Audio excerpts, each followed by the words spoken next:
আলাই করছে কি জানেন? এটা করছে আলার পর আলাই ষোলো মোশনে গাড়ি চালায়, কইতাছি জোরছে চালা, ও আস্তে আস্তে চালায়। মেজাজ খারাপ। ষোলো চালান কে রে? আবার শুনেন না, আবার শুনেন। আলার পর আলার মাইন্ড দেখো কয় কি, ওর মায়া বলে কলেজে পড়ে, মেজাজ খারাপ লাগে এখন কন্তি। আপনার মায়ের কলেজে পড়ে কে রে? কলেজে যেতেছেন কেন? গরম দরকার। ঢাকার শহরে আমরা মায়া মানুষ পাই না, কাজের মায়া পাই না বাসা বাড়িতে, আর ওর মায়া কলেজে পড়ে। কলেজে পড়ো, কলেজে মায়া জল বা মায়েরা কলেজ পড়েন কেন? যে কোনো বাসায় ঢুকাই দেন কাম করানোর লেগে, এই কারণে মারছেন? হ্যাঁ, কি করবো? ভালো করছেন, মায়ের কাম করছে তো। মায়েরা কলেজে পড়েন আর আর করে দিই। আছে? হ্যাঁ, আপনি কি বোকা নাকি? মেয়েরা আপনি কলেজে দিয়েছেন কে রে? হ্যাঁ, এটা কোনো কথা?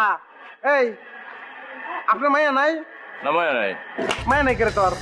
তোর মায়া নাই কে রে? তোর বিয়ে করছ নাই? বিয়ে করছি। তুই ফ্যামিলি প্ল্যানিং করছ করে? ফ্যামিলি প্ল্যানিং করছ? এই খবরদার, মাইরা বলা আজকে তোর খাইছি কই যা, তুই কিন্তু সবসময় ঝামেলা করো।